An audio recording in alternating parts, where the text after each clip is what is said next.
Welcome to the Corporate Venturing Insider Series, where I interview top practitioners in the CVC world and learn with you the best practices and golden nuggets that they have accumulated over their career. In this episode, we will be learning from Ann DeWitt, General Partner at The Engine. Ann, could you take a few minutes to share your story and how you got to where you are today? Yeah, I'd love to. It's so special how everyone gets and finds their own path. Mine started after I had done my doctorate work. I was a chemical engineer, and after working for about 6 years at 3M company, I started thinking about what I was going to do next. At that time, I decided I wanted to rewire my neural network. And so I actually went to Harvard Business School. And during my time there, I started working with a number of what people would now call potential founders. As a Harvard Business School student, I helped run one of the tracks of the MIT 100K business plan competition, which I think many of the entrepreneurs may know, when I was coming out of HBS, and had an invitation, because this was a partner in a firm that I had pitched actually with my co-founders, and had an invitation to join the venture firm. At the time, it was known as Flagship Ventures. It's now known as Flagship Pioneering, but a chance to come and work with the Flagship team. I remember telling the partner that I didn't really know what a venture capitalist did, but I thought their portfolio companies were really phenomenal and groundbreaking. And I thought I could be a better operator entrepreneur for having spent time in a venture firm. So that's my start of venture capital, which was really exciting and a fun experience for a little over 4 years in Flagship, as well as in a startup company that was founded by Harvard faculty, Flagship, and Arch Venture Partners. And coming out of that experience, one of the CEOs that I had worked with at Flagship was a former general manager of one of the businesses. And he said, let me introduce you to my old Genzyme colleagues because they're reactivating what used to be the old Genzyme Ventures Fund.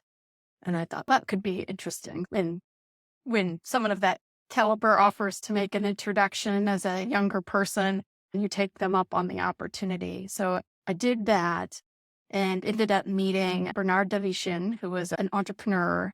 He became a part of the Sanofi family through an acquisition. He was the CFO of a company that they had acquired a number of years prior.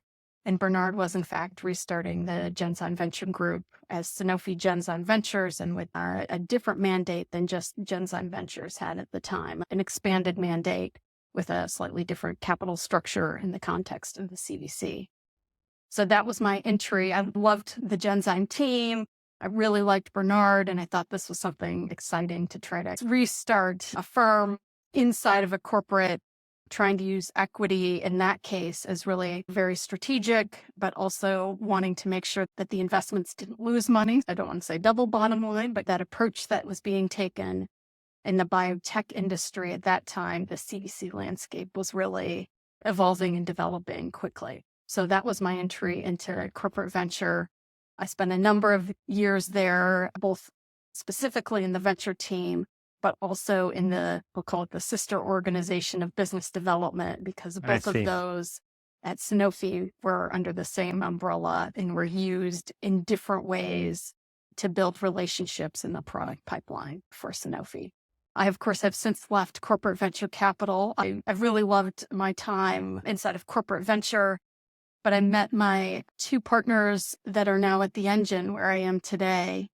And I heard that there was this sort of very unusual venture firm that was going to get started out of MIT. So when I looked at the promise of The Engine, I thought that's a great fit for me because it really brings together financial, institutional investing, corporate venture capital in some sense, as well as a whole bunch of skills I had as a card-carrying engineer way back in the day. So that's what brought me to The Engine. So I'll be asking questions about The Engine and how you are supporting entrepreneurs who are building this future to be. But before that, one thing that came across is you've met people who were very special along the journey, and you were open to the opportunities they were presenting to you. What would you share to the audience about this serendipity of meeting people that are going to change the trajectory of your career? That's a great question, which means I don't have an awesome answer other than I always I'm not super specific about planning my life. I never was. I wasn't a planner. I can narrate for you in retrospect, but forward going. I totally relate. That's not been my approach. I've always thought about it earlier in my career. It was like, where can I go where I think they'll be the best teachers? Again, teachers broadly defined. That's a golden nugget. Yeah. Thank you. Golden nugget for sure. Being open to learning with the broadly defined group of teachers and taking advantages of those opportunities that are being offered to you and being clear with yourself about what's working and what's not and try to follow the path generally of what's working. I think the other piece that later in my career, at some point, one goes through this little transition in life of where can you have the most impact? Because not to say that you're not continuing to learn, but at some point, either by responsibility or all the accumulated knowledge and experience, there's some moment when you become really tied to the earth, which can be different for different people, that you then start thinking about, okay, not only a place to learn, but it's also about where can I have the impact? And often that comes with where can I share some of my experiences with those who are coming behind me and that I want to continue the work that I've started. So I think that's another sort of element that now layer in there. But even in that vein, I continue to look for those and take advantages of great people that I meet who have had tremendous impact and how they've done that, and to learn and understand like how to have impact. And that's what we call scaling impact. Not just one person's impact, but the many people you touch. Let's move to the engine. Could you describe first what the engine is for the audience and maybe what makes it so special? So the engine, we're an early stage venture capital firm. We're unusual in that our origin story is deeply embedded in MIT, where MIT a number of years ago, the current president, Raphael Rice, had looked out across MIT and saw tremendous pull of the venture community from certain departments. The bio department, the computer science department, but there was very little pull from the venture community for many of the departments, from material science, from chemistry, from nuclear engineering, assembly. And why was this the case? Because the challenges of the world were only going to be solved by bio and software. So how does MIT, given their mission, how might MIT influence this? So that was really the experiment of the engine, was designing this new approach to venture capital to try to accelerate the formation of foundational companies in these areas where they weren't really being formed at the same rate. We refer to that as tough tech. So the engine, we have a mission that was entrusted to us by MIT, and our mission is to grow the tough tech ecosystem. So that's how we're oriented, with a set of values that for the number one value, it's how do we find and support ambitious tough tech teams? And then with that comes, in order to do that experiment, we needed real money because companies need capital to get started on their translation path. We have about $700 million under management today after 5 years. Significant for early stage. Yes. We have an incredible network that draws on all the goodness of both MIT as well as Harvard joined in the second fund and many others. And then we have a set of infrastructure. Pretty shortly, we'll have about 300,000 square feet to help these types of convergent teams get started quickly. In some pockets of the world, there's like the Lab Centrals, which run shared bio labs. There's some others in Greentown labs that are really clean tech, which is awesome. That doesn't satisfy everybody's needs. So that hence the reason for we're in the business of infrastructure, because we're in the business of tough tech companies. So those are the three pillars or the ingredients to get the engine experiment started. So I think we're relatively unique among early stage venture capital firms because, number one, of our focus on tough tech foundational companies with the founders at the heart of that. Because of that unique relationship with MIT, we have a mission. And then the set of things that we offer to founders to help build their companies and really just get them up and going out of breakthrough academic research. those first kind of 2 to 4 years. Very nice. So I want to touch on infrastructure, but before that, you hinted you had a first fund, which was probably single LP MIT, and now you have a second fund with more than one LP. Can you talk about this transition? It feels very logical given the mission. It would be good to understand how you are embracing more partners. Yeah. So on the first fund, MIT was an anchor, what's called the anchor LP. So they were about 10% of the capital of our first fund, which was a little bit over 200 million. So my partner, Katie Ray, when she started the engine, MIT was an anchor. And with that, she, as well as in collaboration with MIT, went out and raised the other kind of 90% from other LPs. So even out of the gate, even though we have this deep relationship with MIT, we went and did the work to attract additional capital on an LP base from the start. That includes other academic institutions and large family offices, who many of them run operating businesses, ports and pulp and paper mills. They knew what we were doing in terms of these types of companies that we were going to be focused on. So that was a tremendous starting block. And then us having to show progress against that mission and against building the fund and the investments. And then, as you pointed out, Nicola, then as we moved to Fund 2, we learned a lot in Fund 1, but plus or minus, we thought we did a pretty good job of outlining the investment strategy of Fund 1. And so for the most part, that was carried for Fund 2. I see. And in Fund 2, a little bit of upsizing given the types of investments that we do, so a little over 300 million. And then really focused on how do we draw in additional capital partners such as the World Bank's IFC, Harvard, and others to expand in, I think, a thoughtful way, who would be great LPs and aligned with sort of the mission and the work of the funds of the engine. So that was that work that we did around Fund 2. And then focusing on putting a follow-on fund on top of Fund 1 and Fund 2 is where we are today. And then starting to think about, now that we have 44 companies across the two funds, starting to think about what's the right way to approach the third fund. All right. So we are talking about the third fund. Very nice. You mentioned investment strategy and that it carries over Fund 2. Some people talk about investment thesis. How do you see the two? And how do they differ? Yeah. So one piece that we try to be relatively clear about is we want to make sure as a firm that we remain open to what is to come. Nice. So it's good for certain sort of stages and categories of investors to be thesis driven. Here's the problem that I think needs to be solved. Can I find technologies to go solve that problem? I think that's important and that's good work being done. The other approach is like, while we know some of the problems we have in this world, we are open to finding and hearing about problems that we hadn't thought of before. So pretty much on a weekly basis, I hear a problem like the size and scale of a problem that like I hadn't thought about before. And so many of them we know, but many of them I continue to be surprised when either faculty describe what they're working on and why, or the postdocs, PhD students, or those out of industry. So I think we like to make sure that we are being open.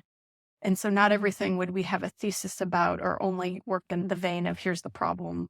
Can I find teams and technologies to solve it?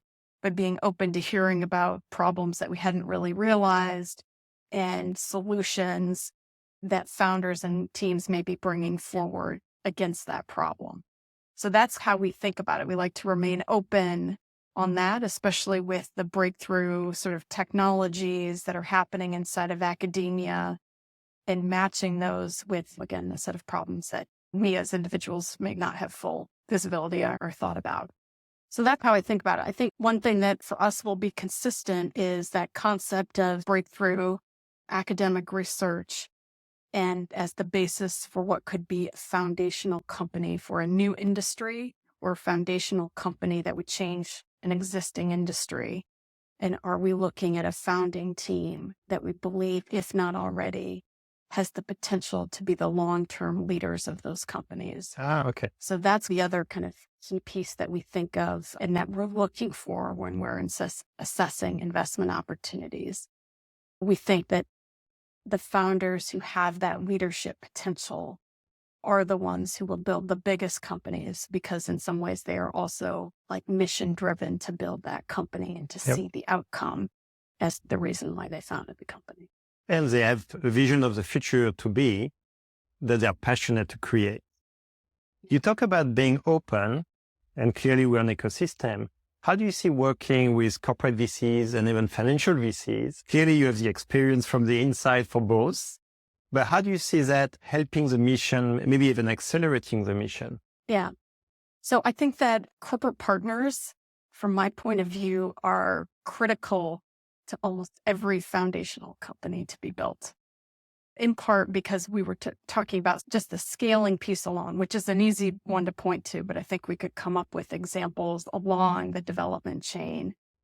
But if we're going to get breakthroughs against problems we care about at global scale, rebuilding global scale, brand new each time for each company, I don't know if that makes a lot of sense for the purpose of economics and for the purpose of speed. And for those that already have that infrastructure around scale and that they have the workforce and they've done it before and they have the local relationships, for example, I think it is actually imperative that we figure out ways for the largest of strategic corporates to partner with those young companies that are just hitting that scale point, because that's how we're going to go faster to the impact that we want. Time to success. Yeah. And depending on corporate engagement with those young companies, as we were talking about, equity is, I think, it's not the only, but it can be a very important tool, even for the engagement with the corporate, for also starting that relationship. And for some corporate teams, they actually need that to become comfortable with understanding the scientific or technical de-risking, understanding what scale up is, so they can get, I'm going to use the word comfortable with understanding what's the right way to put together skills and workforce and resources to go faster. And some of that just needs time and experience and working together on a small R&D collaboration to really understand what 2 parties or 3 parties could actually do together in a scale-up mode. Or scale up for a certain application. If a company has a platform, you can't build all those pieces of the applications coming off of that platform by yourself. Doesn't make sense in many cases. So how do you go faster with corporate partners? So I think that's going to be really just critical for almost all of the companies to be built and in partnership with the largest and the medium size of strategic corporates who have the workforce, have those resources, have those experiences, local relationships, because then we'll get there faster. Very nice. Let's talk about the infrastructure at the engine, because I'm sure this is all about helping entrepreneurs go faster to that success.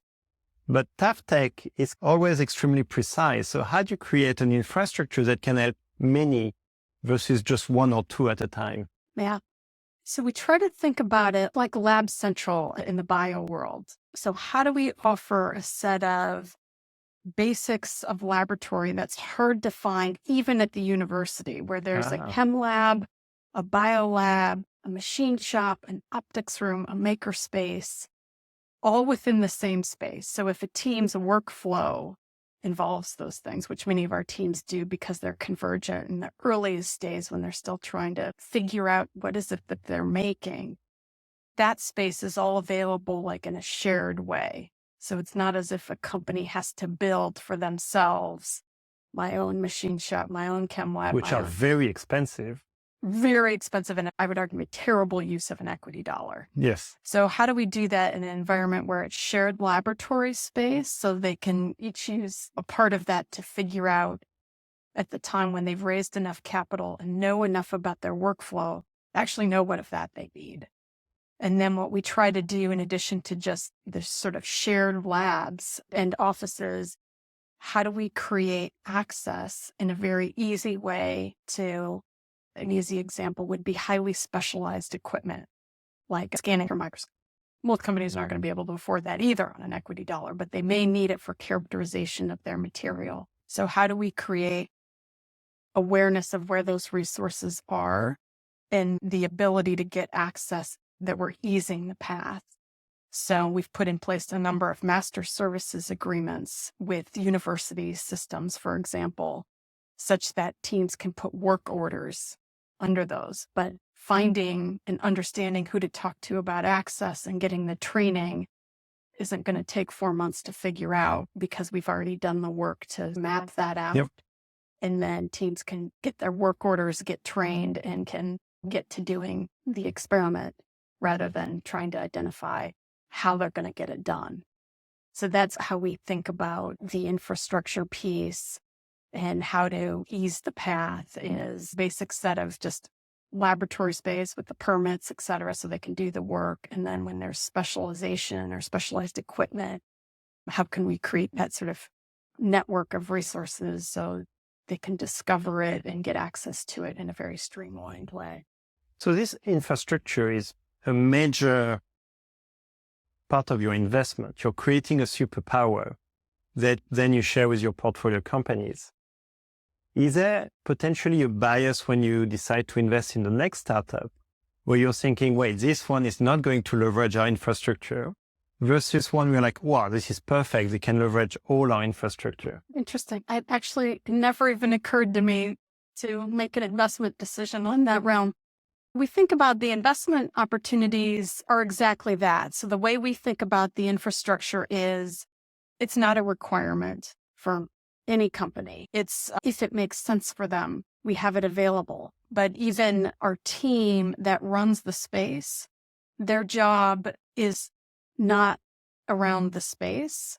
Their job is to find the teams the right space. I see. We run shared labs, but that's not like the business. We're in that business because we're trying to accelerate companies. And if others take care of that, awesome. But you want to jump in where others are not. Where it's helping. not there yet, especially with the type of workflow that I was describing in space. Even challenging university environments are generally one of the only places you can find that type of a machine room are often not together for young companies unless they're still inside the university. They have done the work. Let's talk about maybe another bias, which may comes from the fact that we're talking about physical space, physical labs, physical equipment. Is there potentially a preference to only invest in companies that are geographically close so they can take benefit, and of course being intimate with the investors? Yeah. Nikolai, today we are very Boston-centric, Boston region investor. So I think probably maybe 5 of the companies are outside of the Boston region out of 44. But that's where we are today. Going forward, I think that will shift. But part of the original kind of experiment, if you will, of the engine was these pillars I described, but it was creating that tough tech founder community in addition, because if that community has like a critical mass and they know one another and they can share sort of resources and knowledge and experience, that they will all go faster in a community that is willing to like give back to one another their knowledge and experience. So that was part of, less explicitly stated about the engine, but clearly a part of, can we get this experiment to work? And given those ingredients, we thought we needed to do that in a very geographically local way, just to see if we could get called the proof points around the experiment. We do have the companies that are outside the region, and we run some programming for kind of proto founders that encompasses, it's actually the United States as well as outside, to help build that founder community. And so we're working on trying to figure out how do we continue to scale the engine and what we can do for top tech founders beyond the region. But the first 5 years, as you point out, we were very geographically local to see if we could figure out the mix of ingredients to make the experiment successful. I like the scaling the engine, but I also like the way you frame everything as an experiment. you're trying things to see if it's going to work. And if it works, then you can double down and then grow the experiments. I think the questions maybe is, how could corporate VCs help accelerate these experiments? If the audience are listening, how do you wish them to reach out and what for? Yeah. So number one, yes, reach out. And number two, I would say that the problem set that either as a CVC or for the corporate parent that you were trying to solve for, I would be very interested in hearing. And is there something we have in the engine's background that we think could help address that today? Or is there something we could design together to help address that? So that's how I think about it. We've tried a number of sort of aspects. We hold a summit each year to try to bring this tough tech ecosystem together. People come from around the world to join. There's a heavy sort of slice of participants from the strategic corporate world. And so that's one way that we try to engage with the corporate community. We also run like a business development day with many corporates as a way to not only our own portfolio companies, but beyond the engine's portfolio, both come to the summit, have come to BD Day. So really ecosystem building. So we've done a few things that I think are trying to build those relationships with the corporates to the top tech kind of founder community and companies, but always open to hearing more about what people are thinking about.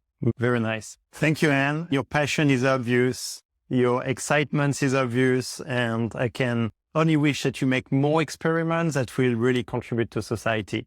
Thank you for spending time with us. And thank you for all the insights and golden nuggets you shared with us. Nicola, it was great. Thank you.